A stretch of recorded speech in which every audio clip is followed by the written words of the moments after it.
What's good, YouTube? It's me, your boy Squiddy, back in another Squiddio. Today I want to talk to you guys about this card.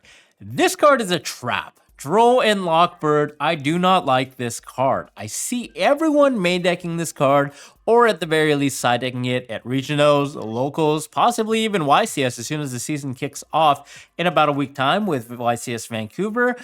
And I wanted to make a Squiddio to tell you guys about this card and express my thoughts about it as a whole. Long story short, I just feel like this card is not great. I mean, don't get me wrong, it's not a horrible card. It's not a card that is absolutely unplayable, obviously. It still has its merit. But the truth of the matter is this card is not as amazing as everyone makes it out to be. It tends to be more of a gambly card that's either really good or really mid slash bad. And the thing with this card is, even though it's a blanket effect, and typically blanket effects do happen to be very broken in Yu-Gi-Oh! So things like D-Shifter, obviously, Abyss Dweller, D-Barrier, a lot of cards that should be banned. People have even talked about having Droll banned because they just like playing decks that add from the deck to the hand. But the thing is, this card is traditionally a neg-1. You're ditching one card out of your hand to have a shot at stopping your opponent from doing a particularly broad action, as opposed to actually getting value by trading as a 1-for-1, which a lot of the other hand traps do, right? Like if we play something like Ash Blossom, we're responding to a card, we're negating it, there's a 1-for-1 trade. Same with cards like Ghost Spell, even Effect Veiler, even though sometimes it's neg-1, but you're still intrinsically stopping something that would have gained them advantage, aka a powerful monster effect, whereas Droll and Lockbird, you're kind of trying to feel out what they're going to do and stop them from comboing. But enough about the theoretical. I just wanted to show you guys exactly. Let's take a rundown of all the decks and see just how good Droll and Lockbird is, and if it's worth main decking or side decking at the very least. So let's kind of inspect the decks that are prevalent in the metagame and see how good Droll really is. We have 4 categories here. At the top, it's great. You win immediately when you Droll and Lockbird your opponent. Good. So where it's like, it stops your opponent a little bit, but they can still make a board that can be kind of threatening sometimes. And then mid, where it can be either decent or just bad. You know, against certain matchups, it can be turn ending. Other times it could be bad depending on their hand. And then bad, where it's just basically unplayable.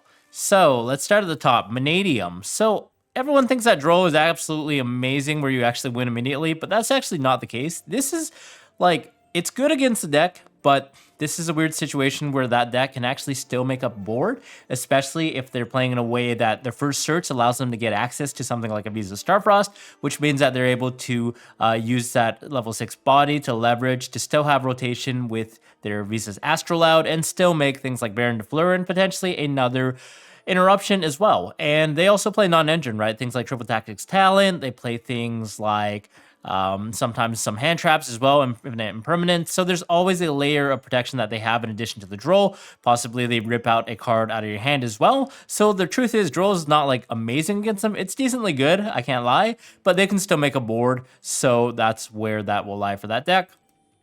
Against Chimera, honestly, it's between good and mid. The thing is, against Chimera, it also depends on the build that they're playing. If they're playing things like the Edge Chain package, the Frightfur package, then it's a lot better, which would probably be around the good category because you're actually stopping them from activating that additional card in their hand and stopping one of their plays. On top of that, you obviously stop things like the Guardian Chimera as well.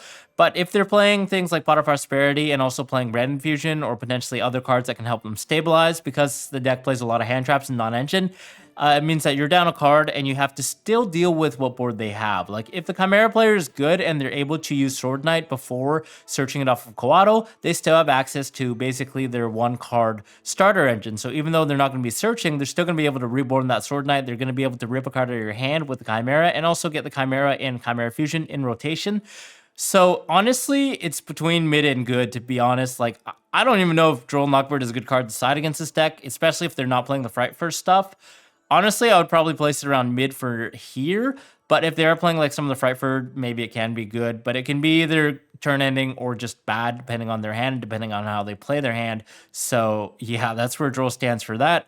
For higher Sprite engines, it's probably good, but they can still make a board, obviously, with the Sprite stuff still being able to negate. But you stop the Runick draws, which is kind of nice. The caveat is they're still going to have the Runick spells in the graveyard, so they can just draw on your turn after they play a quick play spell card. So that's where I'd place it for that deck. It's not amazing by any means. Against like rogue decks like INFERNOBLE, it's probably, I think it's good, but they can still make a board. It's a common theme, but yes, a lot of decks are still making up boards through DROLL. So against INFERNOBLE, I know like it depends on what their kind of starting hand is. A lot of times they do add throughout the combo, but they can still set up a decent board sometimes by not adding, just by like foolishing cards. Still going to be able to get a couple of interrupts there. Against MARINCESS, it's bad. It's unplayable. They barely do any searching. They do like searching from the, I think it's the one MARINCESS Link 1 that adds like a spell card, and that's like the extent of it. Against Sky Striker, it's pretty bad / mid. Honestly, probably just bad. Just because they don't really do any adding. You stop the shiz, so it's like a 1-for-1, I guess, but it's still not preferable. It could probably be in mid, honestly, but yeah, it's not great. Against Branded, it's just like literally unplayable because the first search that they usually do is probably with the Aluber into the Branded fusion. They could also play in the draw phase to play around that, so in my opinion, it's just unplayable. Against Sprite variants, if it's like a pure Sprite deck, it's definitely... it's probably bad / unplayable. It's close to mid, but the thing is, like, you're probably stopping like a jet search if they're searching off of blue as their first search, but it doesn't matter because that deck just plays a bunch of hand traps.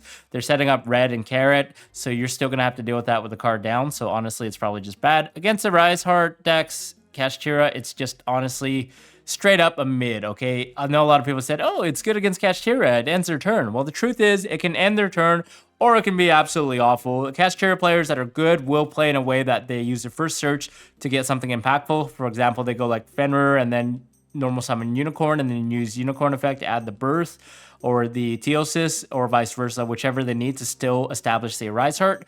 And it's kind of a trick, as you guys can kind of see, because the thing with against like decks like Cash, you're like, oh yeah, DROLL just is so good. It's only good when they only open one starter, so like a Pot of Prosperity or like a Field Spell as their first starter, then sure, it's good. But it's not a card I would even want to bring in against that deck because you're rolling the dice there. You're trying to hit like a 50-50 odd, if it's even that high, to have a chance at stopping them, whereas on all the other times, you're just losing a card for free. Like, it doesn't really hurt them at all, and it's just like you're down a card, right? So that's just a common trend with the card. Other decks like EXOSISTER, it's bad / unplayable. They do like one search off of packs and like you stop like a pot. Maybe it's not great. Against PURRELY, honestly, people think it's good, but I just don't think it's that great. I'll be honest. I don't think it's great against PURRELY. When PURRELY has a strategy that wants to take away from its opponent, like it can play cards like Zeus, which easily just simplify the game state. And as you're trading cards, you want to trade them in a way that actually matches up to the discard. So like trading a Veiler or an Imperm for them when they summon the PURRELY after they discarded a card, it's 2-for-1, right? Basically. So you don't want to use cards like Drone Lockbird where you're just losing advantage and they're not really getting crippled by it. Like, sure, it stops in certain hands, they can't play around it. If they go like activate the My Friend or like normal summon Pure Lily as their first action, it hurts there. But most of the time, it doesn't really matter for them. And then, especially with E-Purely Nor being in the mix now, if they have access to the Sleepy, then they're just going to be able to set the Purely Leap, and you're down a card. And some people make an argument where you can use it on your turn, where they go standby phase, draw the first card, and then you DROLL, but like that's going to hurt you too. So I don't think it's that great. And on top of all that, they can obviously play in the draw phase with all of their quick play spells. So if they have like a decently sized engine hand, then it just doesn't really matter. I think Dragons, it's good, but they can still make a board. So I just feel like a card like this, where like any deck can just still make a board of interrupts or negates, it's just not very feel good because you're still going to have to play with 5 cards into their board. And the other times where it just doesn't do anything, where like your hand is already mid and that's your only hand trap, and you're just like, wow, they still put up interruptions. I DROLLed. It's almost like I just lost a card for nothing. So in my opinion, it's just, you can kind of see where I'm going with this, but I'd love to hear your guys' thoughts in the comments. And let's go on to Rescue Ace, bad / unplayable because they do the one search with Emergency, but they can still play in draw phase to play around DROLL as well if they have to, so I don't think it's that good. Labyrinth is obviously terrible because they barely do any adding off Ariana and maybe like Pot, that's it. RIKKA, I know it can be, well, a lot of people argue that it's good, but in my opinion, I think it's definitely just mid because it can be turn ending or just bad, because anytime that they have like some sort of mixture of like RIKKA Field Spell, they can just set the trap and they already have 2 disruptions. If they hard open Princess, that's another disruption and you're down a card. So honestly, in my opinion, against that matchup, it's quite mid. Heroes, I know it's honestly going to be quite mid in my opinion, because even though it stops a lot of their combos, they still have things like Fusion Destiny. They just set up like a DPE. They could potentially still set up like 1 or 2 interrupts on top of that. Like even 1 Dark Claw makes it so a lot of decks just can't play. So I just don't think Droll is that good against the deck. It's honestly between good and mid, but I tend to think it's a little more mid. SWORDSOUL, it's pretty bad, to be honest. A lot of times you can catch them, so it could be between mid and bad. But like, do you really want to side a card like Droll and Lockbird against SWORDSOUL, where you can play other cards that actually directly address the problem, like Nibiru, or like cards like Imperm that stop them from going off into their plays if they normally summon like a Moye? Whereas Droll and Lockbird is just like, if they go Moye, activate, and then Chainlink 1, Chainlink 2, add a card, draw a card, and you Droll, it's like you're down like 3 card differential off of that one interaction, and they don't really care because they probably already added Longyeon and they're still going to get Baron to Fleur, right? So in my opinion, it's just bad. Altergeist, for obvious reasons, it's bad because they play all traps. Synchron's, it's mid because even though they do a lot of adding, like off things like Hyper Librarian, the problem is they're still going to go off into the Junk Speeder and then still establish a huge board. So honestly, it's probably more bad than anything else, but we'll put it between mid and bad for this moment in time. Salamangrate, it's quite bad because even though they do adding, they can still use things like Circle in the draw phase to play around it. And then they don't really care about getting trolled because they don't really need to add, right? They have things like the Sunlight Wolf, just adding back from the graveyard to set up their board. They have things like Heat Soul, which can still draw during their opponent's turn. They have things like the Mirage Stellar, just summoning directly from the deck, obviously foolishing off of their 1 Gazelle. It really does nothing to the deck.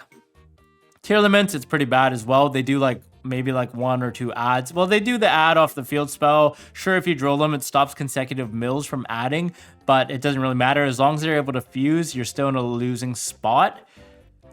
Vanquish Soul, it's awful, unplayable. Like, you'll stop like a Borger if you use like Drone Lockbird on like maybe their pot or like the reinforcement of the army. It's just huge nags there.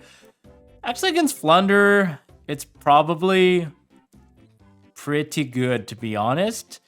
I wouldn't say that you win immediately, but I would say that's probably pretty good because you can chain it in response to like them going Robina effect to add a MPen normal effect. You can chain the Droll there, so that's kind of nice.